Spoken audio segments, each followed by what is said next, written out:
After years of smoking meats and doing backyard barbecues, Brandon Close has his own barbecue sauce called Chipper Dog BBQ. I talked one-on-one with Brandon about his own barbecue sauce for this edition of Quintin's Close-Ups. And if you haven't already, subscribe to my YouTube channel and like Quintin's Close-Ups on Facebook. Brandon Close, welcome to the award-winning Quintin's Close-Ups. How are you? Thank you for having me. Oh, I'm doing great. I understand that you are a business owner and obviously an entrepreneur. And from Yes, my sir. understanding, Chipper Dog BBQ was founded by you in Charleston, South Carolina in 2020. But from my understanding, your shipment didn't really reach the stores until January 2021. Y- Yep. So we incorporated April of 2020. Started really working on getting product development, recipe, just tuned in, label design, all that. Started in July. It was November before I actually got a product in my hand. And then due to the holidays and everything, it was really January before I hit stores and really started getting it into there. A few local shout outs to some of my original stores, Story Farms on Johns Island and Island Provisions on Johns Island. And then the Piggly Wigglies in Hollywood and West Ashley, also North Charleston. Those guys really gave me a start. So, And you obviously talk about those particular stores giving you a start. How many no's did you get in the beginning with this product? there was some. It wasn't so much a no as a non-reply. I'd reach out to some of the bigger retailers and wouldn't even get a reply to it, and I understand. A lot of them go off of Nielsen ratings and that kind of thing. So it's not a no. It's just a we'll talk later. Wow. But a lot of the independent stores I've gotten into, I've been lucky with. There were no's along the way. We already have a mustard sauce, or we don't think it would sell well here, or that kind of thing. I try not to count them. Right. If you count them, then they weigh on you a little bit more. I like to Right. count the yeses. So Yes, absolutely. those have been about 85-ish across 5 states. 5 states. And you talk about obviously talking to people. Have you talked to anybody in North Carolina about your sauce? A few. I like to change their mind, but it's tough. As soon as I cross that border, I say 5 states. I am right across the border in North Carolina, but if I get any further than that, they don't even want to talk to me. And this isn't any hatred towards any North Carolinians that are watching this. We just need to show them out what a good mustard sauce is, I think. What is a good mustard sauce? So, a few things that I take my mustard and I add vinegar to it until you don't have that harsh mustard taste. And then I add sugar to that until you don't have the over tang of the apple cider vinegar. I also believe you have to cook it a little bit. I mean, you have to put some heat on it. So I don't want to speak against what other guys are doing. I'm not quite sure. But some of the bigger national brands of mustard sauce I've had, it's just either too mustardy. It feels like maybe they just mix the ingredients together and don't put any heat on it, or I'm not quite sure. Or they just don't know what mustard sauce should taste like. I don't know. But one thing that does set me apart from most of the other competition is there's no tomato in mine at all. Wow. Some of the other local guys add a little tomato paste. I'm sure that's for sweeten, or just consistency or something. I'm not quite sure, but we use 6 ingredients: mustard as the base, vinegar, sugar, and some spices. Pronounce all of them. We're gluten free, tested, certified gluten free. Right. No additives, sugar, not corn syrup. Which I never understood was a big deal until a friend of mine's allergic to corn. So Wow. she was able to eat my sauce, one of the few barbecue sauces she said she could have, Wow. because there was no corn syrup in it. And what else would you add today to your ingredients as far as the barbecue sauce? A lot of people are asking for a spicy version, so that will come down the road. Definitely a cayenne pepper I would add to it. Oh, yes. It's the red sauce that's getting ready to launch. We should have that hopefully by Labor Day. Fingers crossed. Good. Labels just got shipped to my co-packer. I'm Yes. on the schedule, so hopefully we'll have that very soon, and it'll be on store shelves hopefully really soon. Really But soon. that's a little more complex. We add some Worcestershire sauce to that, and a few more spices. Yes. That one will have some xanthan gum in it, just as a thickening agent. It just wasn't the right. It was very watery when we first tested it. So, Wow. And what else did you actually test when it came to your own barbecue sauce? oh man, well you have to try the competition, right? Mm. So it's funny. I made this starting 15 years ago in the backyard. I'd smoke pork shoulders and ribs and Yes. that kind of stuff, and not really knowing what a true Carolina sauce should taste like. Mm. It was probably a little too peppery when I was doing it. So I mean, it's been 15 years of tweaking Right. it, and Yes. it was funny. I never wrote down a recipe. I'm sure, like most backyard pit masters or just Yes. shade tree guys, I did it to taste. So it was interesting, and it's so having to get that right, and you're adding a quarter. I'm making a gallon batch. We're adding a quarter cup of sugar at a time, and that kind of thing until it's just right. Oh my, I But bet. I bet. And you talk about complex, Brandon. Let me ask you, what business lessons did you learn from all of this? oh man, a ton. Write a business plan. Mm. I never did it. I've Ah, done this. I've done all of this by the seat of my pants. oh, Um, Marketing plans are big too. Um, it's funny. I'll have, be quiet at night, laying watching TV and have an idea for something, whether that's reaching out to my favorite podcast to look about advertising yes. or, uh, even though we are a barbecue sauce for humans, we are named after my dog. So dog, branded dog toys or something like that. And, um, I can get spun in a spiral at times, but, Wow. uh, yeah, no, that's what I've learned. Definitely map things out and then prepare for the future.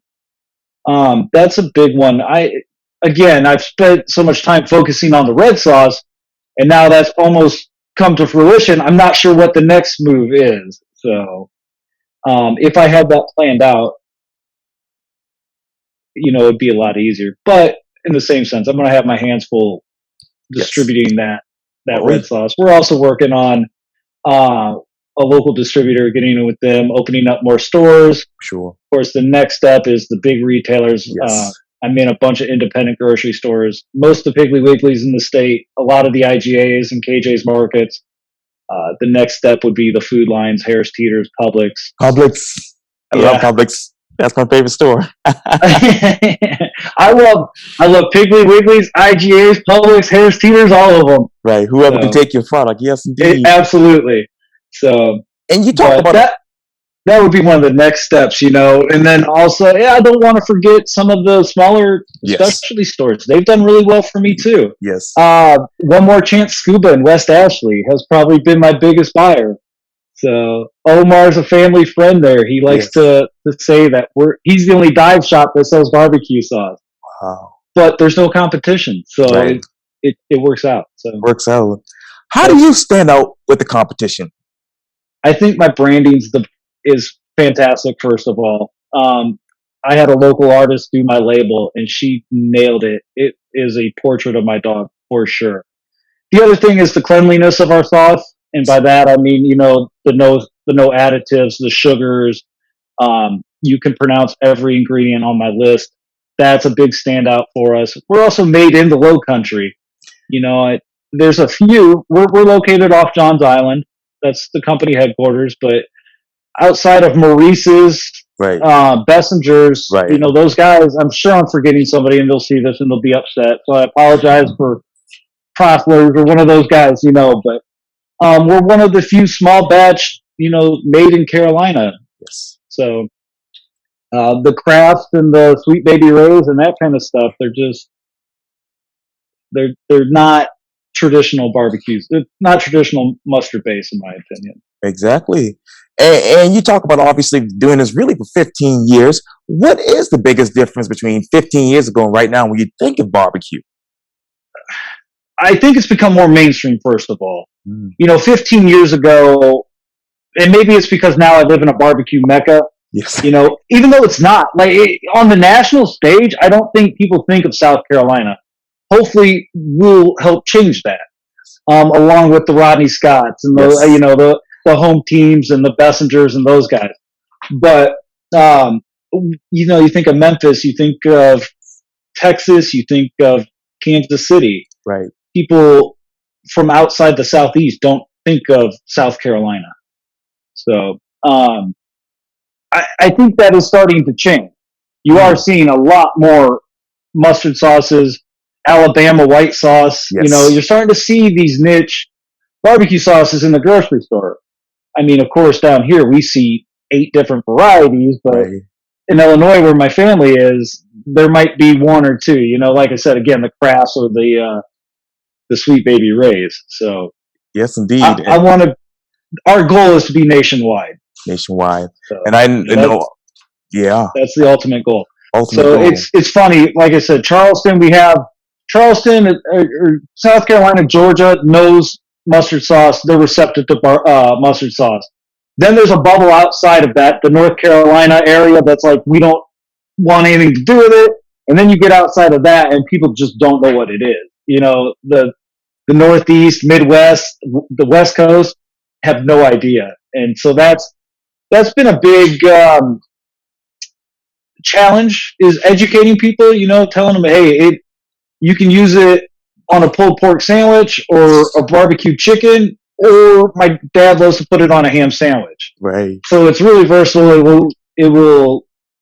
You could use it anywhere you would use yellow mustard or barbecue sauce, a traditional barbecue sauce.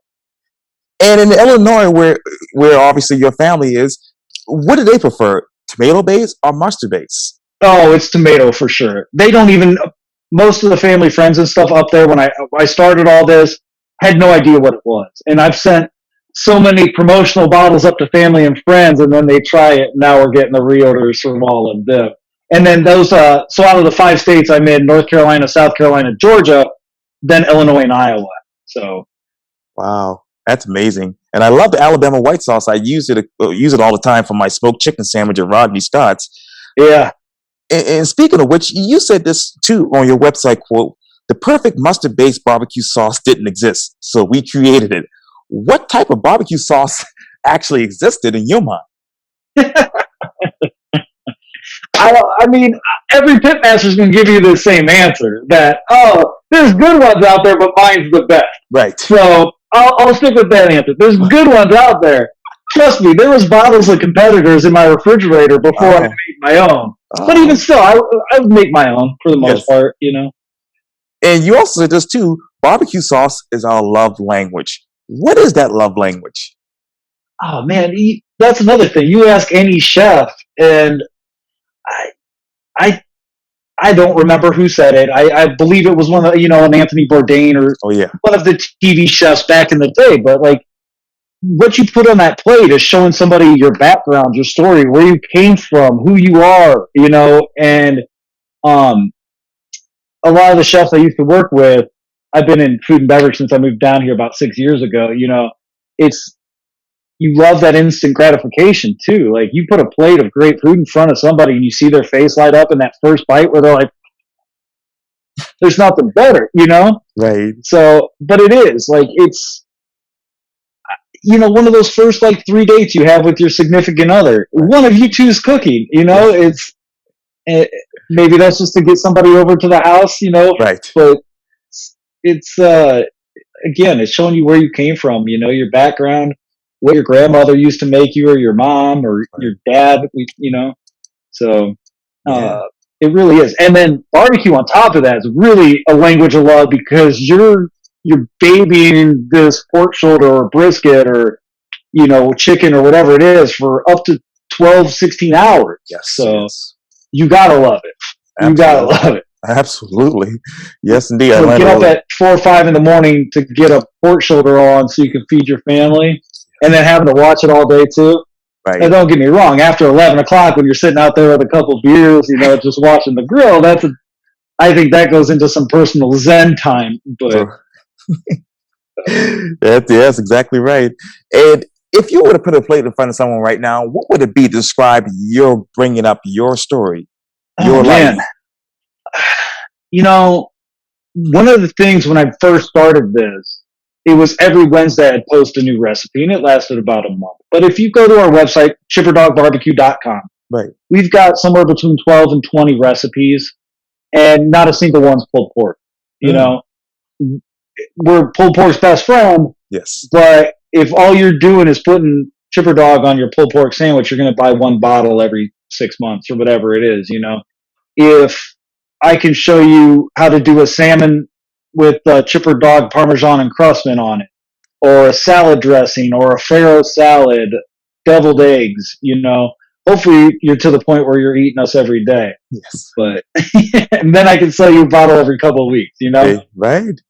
So if I was to put a plate in front of you right now, I think I'd have to go with the salmon encrusted, and that was just a little mayo, some chipper dog parmesan breadcrumbs, syrup face down over the farro salad. Which too, you take some cooked farro, saute some mushrooms and some spinach, add the farro into it, a quarter cup of chipper dog, and that's you still get some elegance there. The plate looks nice, and then on top of that, of course, my baby is in that dish twice.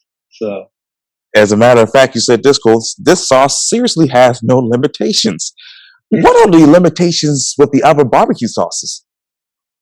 I don't know. We're gonna find out. I mean, we're gonna find out once this red sauce launches, and I have to start coming up with recipes to show you how to do that too. So, and that's the challenge. When I think of red sauce right now, I'm putting it on a meat. I'm putting it on a brisket or a pulled pork, and that's it. Yeah. So I would say there's big limitations there. Now the challenge is, how do I incorporate a tomato sauce into a salmon or a pasta or a salad dressing, or something like that? That's the challenge, and that's the limitation that I see right now. So, and you said this too, no room for BS unless it's barbecue and sauce.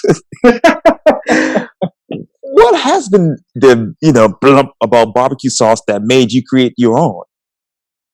Oh man, I don't know. Just like I said, I want to introduce the Carolina style sauce to the world. Like, really, we've shipped to, I've lost count. We're over 20 states that we've shipped to. We've shipped internationally. I worked with a bunch of Filipinos down on Kiowa and sent some over there to them, and it was the best quote ever. My friend said that this sauce tasted like America. Wow. So yeah, I need to trademark that. I think yes. Maybe we shouldn't put this out, but yeah, no, it's cool. That part of everything's been a wild ride. It's so exciting now when I get an order online that it's like, oh, I'm going to ship to Utah for the first time. So it's been neat. It's been neat. And you said this too, quote, if you know, you know. What do you know? What do people now know about your barbecue sauce that they didn't know when you first started? Well, hopefully they know a little bit about my backstory, that it's more versatile than, like I said, I'm showing you new ways to use barbecue sauce, right. Which, so hopefully now that you can use barbecue sauce on more than just a chicken sandwich or a barbecue pulled pork. Right. I've always said, if I can get you to try it, I've sold you. If I can get you to try it, you're going to buy a bottle. Unless you just hate mustard or something like that, but which we run into. But wow. People are like, "Well, I'll try it, but I got to be honest, I don't like mustard." And I'm like, "Well, I'm gonna change your mind." And sometimes I do, and sometimes I don't. Sometimes they don't. Yeah. Let me ask you this too, Brandon. You mentioned earlier about the recipes, and you actually mentioned one that you would actually put on the plate right now. But which one of those recipes describes you? Oh man, I think they all do it in some aspect, right? All of them do. If you want to look at the diary of my life, per se, like, check out those recipes. I'm not going on Google and just like picking something random. Right. The barbecue chicken pizza that's on there. Yeah. That's something I'd eat. The deviled eggs are one of my favorite favorite appetizers. We got a barbecue chicken dip.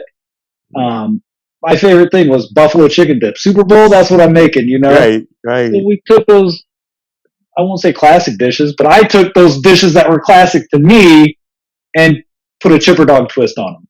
So, And yeah, yeah, that's the story of my life right there. I think outside of, even, mom's spaghetti dinner or something, which I'm not sure how I'd incorporate that, but we'll play. We'll figure it out somehow. Somehow. Yeah. So. And what do you want the story to be about Chipper Dog BBQ in the next 5 to 10 years? The next 5 to 10 years, I want us to be 5 years. I hope we're nationwide. And I want to be, still small batch down to our roots. I think there's a lot of that. First thing I do when I get a shipment, of course, it's all my shipments are still coming to me, and then I'm distributing them out to where they need to go. But first thing I do is open a case and open a bottle and make sure it tastes right, you know?